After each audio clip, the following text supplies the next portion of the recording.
Islam is an honest reporter's kryptonite. Take a seasoned journalist on a groundbreaking news program and ask him to give you the simplest, most basic information about Muhammad and the Quran. That reporter will suddenly turn into the most pathetic, trembling, sniveling, cowardly journalistic jellyfish you've ever seen in your entire life. I haven't any courage at all. I even scare myself.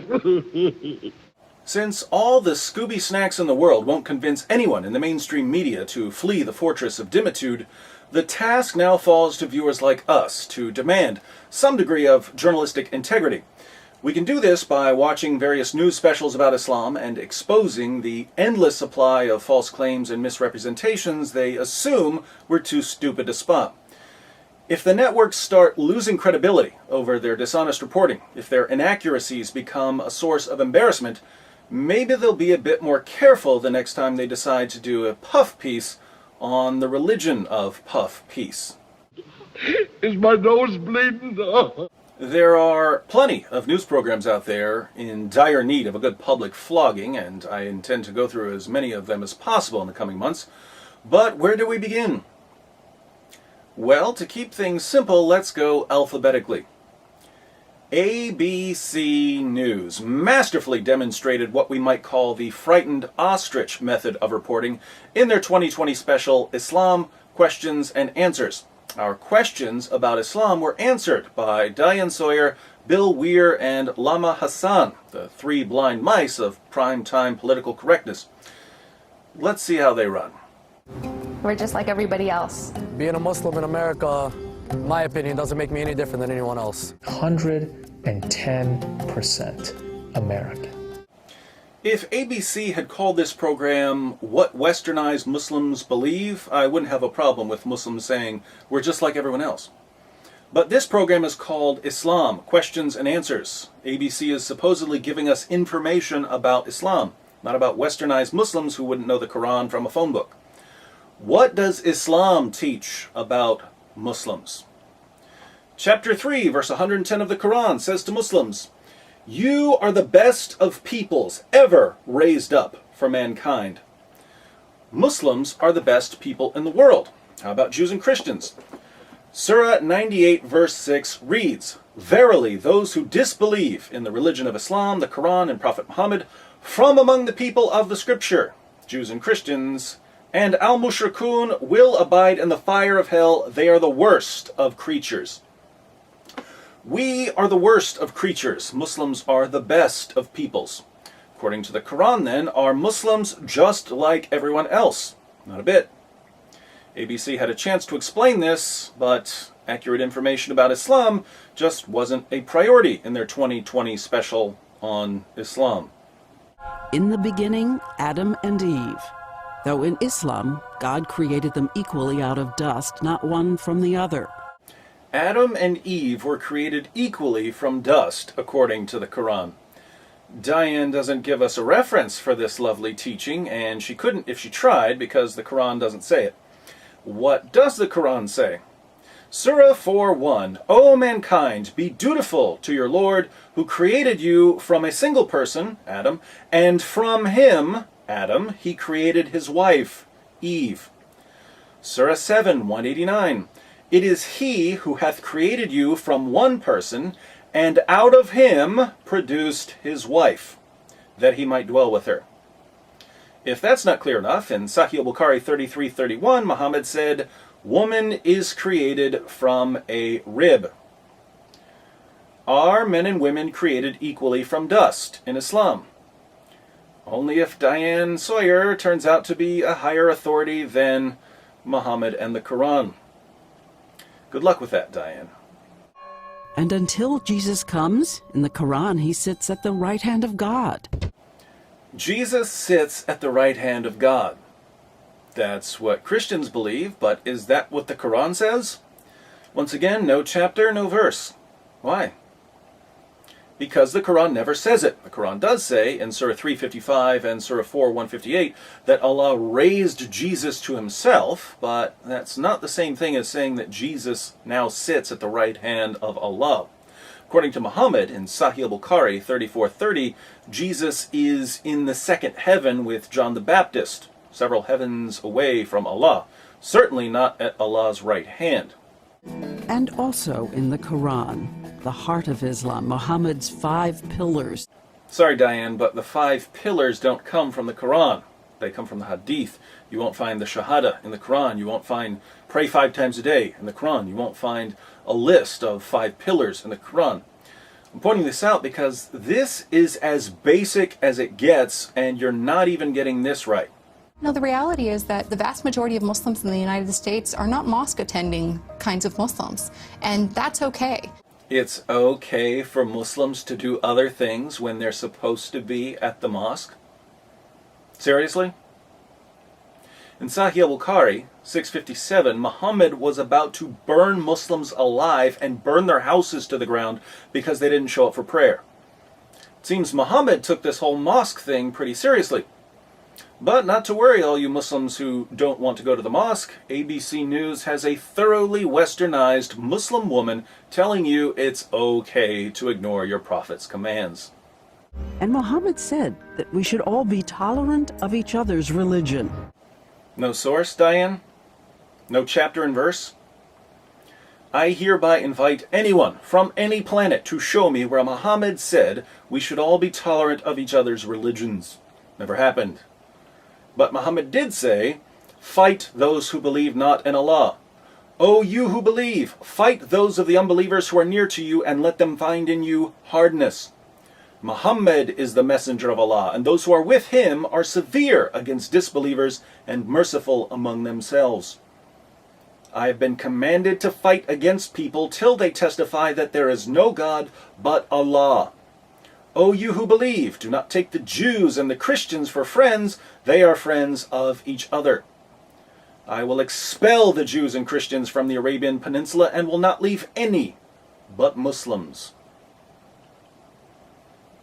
I guess that's almost like telling people we should all be tolerant of each other's religions, as long as you live in opposite world with Bizarro reporter Diane Sawyer. And after he died, history saw the first real interfaith era. For hundreds of years, Jews, Christians, and Muslims, and atheists lived together, debated God, debated religion. Welcome to Fantasyland. Population, anyone who watches ABC News. According to Muslim sources, after Muhammad died, Abu Bakr went on a killing spree against all the people who tried to leave Islam because they'd only become Muslims in the first place to avoid getting slaughtered by Muhammad. Umar took over after Abu Bakr, and he forced Christians to sign an agreement, the Pact of Umar, saying they wouldn't build churches, repair damaged churches, sing loudly in their churches, or wear crosses. They had to give up their seats for Muslims, they had to feed Muslims, and they had to let Muslims sleep in their churches. And if the Christians ever violated any of these rules, the penalty was death. Over the next 14 centuries, more than 270 million people were slaughtered in the name of Islamic jihad. Christians, Jews, Hindus, Zoroastrians, everyone who refused to become Muslims. And Diane Sawyer and ABC News whitewash all of it, describing life under Islamic rule as an interfaith paradise.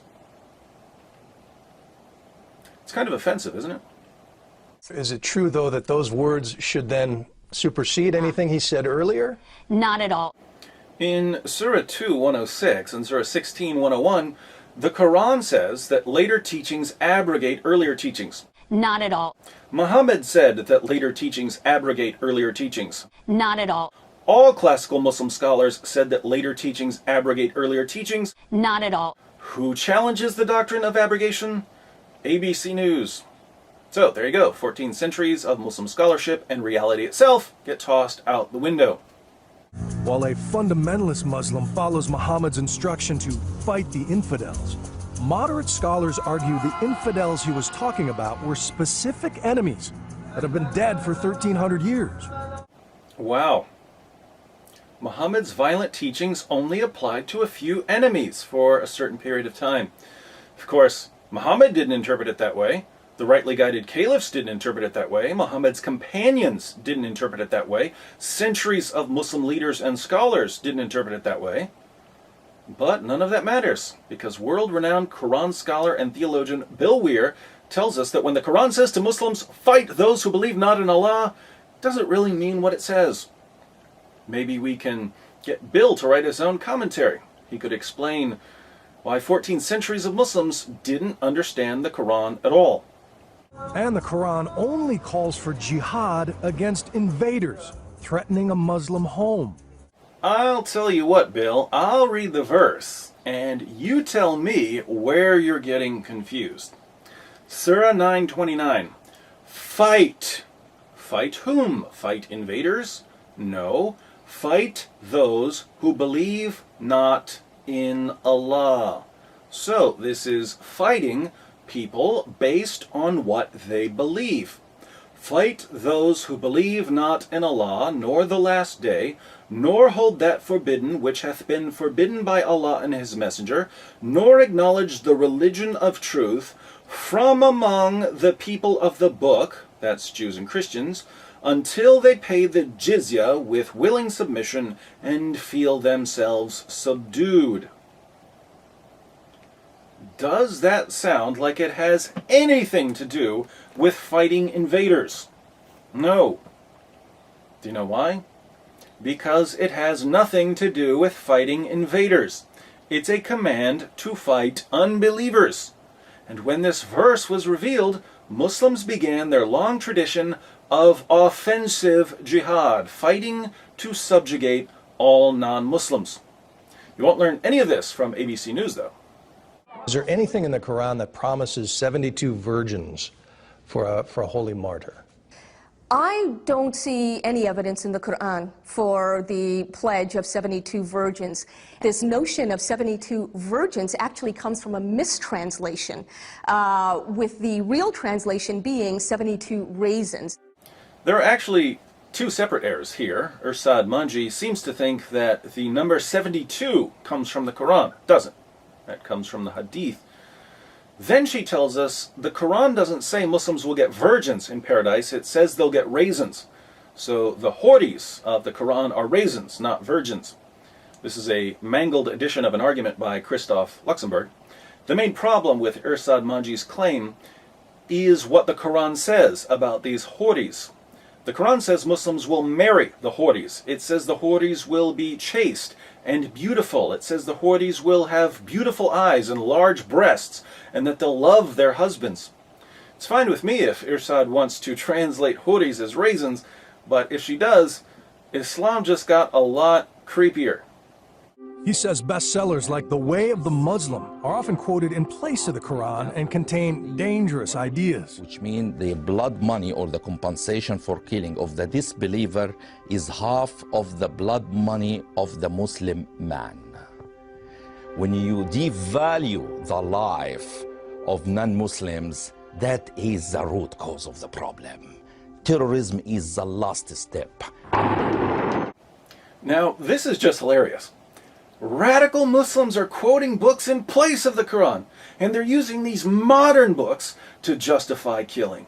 What's the real source of terrorism?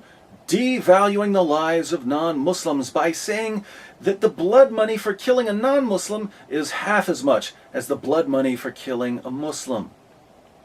How did these modern Muslim authors ever come up with such a horrible teaching? They got it from Muhammad, Sunan Abu Dawud 45:27. The value of the blood wit in the time of the Apostle of Allah was 800 dinars, or 8,000 dirhams, and the blood wit for the people of the book was half that for Muslims. Are you catching this? According to ABC News, the real source of jihad and terrorism isn't Muhammad's teachings. No, the violence springs from modern books by modern Muslim authors who, as you just saw, are getting their views directly from Muhammad's teachings. And radicals have used these murder and martyr myths. Murder and martyr myths. All this talk about jihad and fighting unbelievers and martyrdom, it's all based on myths. Guess that's why Muhammad said in Sahih al-Bukhari 2797, "By him in whose hands my soul is, I would love to be martyred in Allah's cause and then come back to life and then get martyred and then come back to life again and then get martyred and then come back to life again and then get martyred." Just myths. Dictators combine that resentment with a perverted version of Islam and manipulate their people with a holy hatred of America. Dictators use a perverted version of Islam to incite hatred against America. Let me break this down for you because a drugged monkey could figure this one out. Listen to the Quran. This is Surah 5, verse 33. "The punishment of those who wage war against Allah and His Apostle and strive to make mischief in the land is only this, that they should be murdered or crucified, or their hands and their feet should be cut off on opposite sides, or they should be imprisoned." Here we have various penalties for making mischief in a Muslim land, depending on the severity of the offense. The worst form of mischief making is bringing a non-Muslim military into a Muslim country. Has the United States done that? Yes. What's the penalty according to the Quran? Death. Do Muslim leaders need to pervert Islam in order to fuel hatred against America? No. They just need the Quran. A fatwa is nothing more than just one cleric's opinion. You could issue a fatwa that Coke is evil and you should drink Pepsi. Fatwas are a dime a dozen. They are meaningless.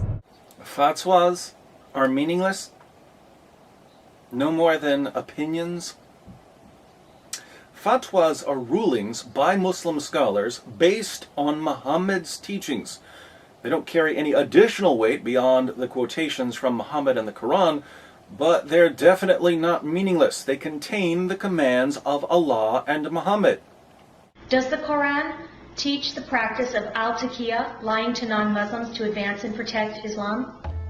According to the experts, an obscure law called al-taqiyya did allow early Muslims to deny their faith, but only under the threat of persecution. Recall the woman's question. Does the Quran teach the practice of taqiyya, deceiving non-Muslims? Unlike ABC News, I'll actually quote the Quran for you. Surah 3:28. "Let not the believers take disbelievers for their friends in preference to believers. Whoso doeth that hath no connection with Allah, unless it be that ye but guard yourselves against them, taking as it were security." According to this verse, which uses a form of the word taqiyya, meaning concealment, in order to guard yourself, Muslims are not allowed to be friends with non-Muslims unless they're outnumbered and they feel like they're in danger from a stronger adversary. That's when Muslims are allowed to pretend to be friendly. One of Islam's greatest scholars, Ibn Kathir, comments, "In this case, such believers are allowed to show friendship outwardly, but never inwardly." Abu Darda, one of Muhammad's companions, put it this way, "We smile in the face of some people, although our hearts curse them." As for ABC's claim that taqiyya is just an obscure law for early Muslims, Muhammad's companion Al-Hasan said, "Taqiyya is allowed until the day of resurrection." So Muslims have a choice. They can either go with the Quran and Muhammad's companions and Islam's greatest scholars and deceive us by smiling in our faces while cursing us in their hearts, or they can go with ABC's Bill Weir, who, although he knows next to nothing about Islam, does do a remarkable impression of Putty from Seinfeld. Is Islam inherently violent? Yeah, that's right. Does Islam oppress women? Yeah, that's right. Does it advocate barbaric punishments? Yeah, that's right. Savage. A chimp's all right. High five. The Quran is very, very clear that in the eyes of God, men and women have equal rights and equal responsibilities. Surah 4:3 says that men can marry up to 4 women. Do women get to marry up to 4 men? No. Surah 4:24 says that Muslim men can have sex with their female captives and slave girls. Do women get to have sex with their male captives and slave boys? No. Surah 4:34 says that men can beat their wives into submission. Do women get to beat their husbands into submission? No. So, do men and women have equal rights and responsibilities in the Quran? No. Men and women are about as equal as hammers and nails in the Quran. The Prophet Muhammad's own beloved first wife, Khadija, was a wealthy, self-made entrepreneur. Now, Irsad Manji is correct when she says that Khadija was a wealthy entrepreneur. So that's not an error. The error is that Irsad uses this as proof that men and women are equal in Islam. And here she's just being silly with her timeline. Khadija was a wealthy entrepreneur before Islam, before she married Muhammad, before Muhammad received his first revelation. So what does her status as a businesswoman tell us about Islam? Absolutely nothing. If we want to learn something about women in Islam, let's listen to someone with a little more experience of life with Muhammad. In Sahih al-Bukhari, 5825, Muhammad's child bride Aisha says, "I have not seen any woman suffering as much as the believing women." According to Aisha, the mother of the faithful, the believing women, the Muslim women, were suffering more than the pagan women. And by the way, the context of this quotation is that a Muslim man had beaten his wife until her skin turned green. Aisha was complaining about Muslim women being brutally beaten by their Muslim husbands. She realized that non-Muslim women were much safer because their husbands didn't have a revelation from God advocating spousal abuse. But this doesn't matter at all to ABC because Muhammad, 15 years before he declared himself to be a prophet, married a rich old widow. Guess that settles things. And reminding us that all the peaceful American Muslims are part of America's first line of defense. Yes, moderate, peaceful Muslims are our first line of defense against those pesky extremists. Muslims are violently subjugating Christians and other religious minorities in Egypt, Iraq, Pakistan, Sudan, Nigeria, and everywhere else Muslims have power over unbelievers. Are all the peaceful, moderate Muslims stepping in to protect these non-Muslims? Are the peaceful, moderate Muslims the first line of defense for victims of Muslim aggression? Certainly not. But Diane Sawyer and ABC News are convinced that things will be different here in the U.S., where moderate groups like CARE constantly tell Muslims not to work with police or the FBI in locating and apprehending terrorists. By the way, there was a bonus blunder in the clip we just saw. Notice that ABC showed us a picture of Sadiq Abdul Malik, who, according to Diane Sawyer, is one of the moderate Muslims always prepared to protect us from extremists. Sadiq supports Revolution Muslim and the Taliban. He defended Nidal Malik Hassan after the Fort Hood massacre, and he calls for the destruction of Israel. But hey, I'm sure he's quite ready to save us from all the radicals he supports. It's my duty as an American Muslim to stand between you, the American non-Muslim, and the radicals who are trying to attack you. It's a Muslim's duty to stand between us and the radicals who are trying to carry out Muhammad's commands in the Quran and the Hadith. I'll tell you what, Imam Rauf, you show me that anywhere in the Quran or authentic Hadith, and I will personally help you build a mosque at ground zero. But you won't show me, because you know this isn't what Islam teaches at all. In areas where Muslims make up a majority, the duty of Muslims is to violently subjugate all non-Muslims. In areas like the United States, where Muslims are in the minority, the duty of Muslims is to practice taqiyya, deceiving non-Muslims into believing that Islam is peaceful and tolerant. But you know this, Imam Rauf, because that's what you do for a living. And the lovely folks over at ABC News are all too happy to serve as your megaphone. I would dance and be merry, life would be a ding-a-dairy if I only had a brain. Well, that's 20 errors in an hour-long news program, and I could have pointed out more. Isn't it sad that if you want accurate information about Islam, you have to get it from the internet? Because the major networks and their research departments with their endless trunks of money just can't seem to get anything right when they talk about Islam? If this were any other topic, and ABC News made this many mistakes, they'd lose all credibility. But since the topic is Islam, it's perfectly acceptable to broadcast total nonsense in an effort to make Islam sound better than it really is. ABC News, like so many other networks, is a taqiyya amplifier. Muslims come up with soothing lies, ABC pumps them into your living room. If you're as fed up as I am, I invite you to send this video to as many people as possible. We need to start holding networks accountable for misleading and deceiving their viewers, and we can do this by drawing attention to errors and correcting them. I guess the only question now is, who's next? Oh yeah, we decided to go alphabetically. So what comes after ABC? BBC. Stay tuned.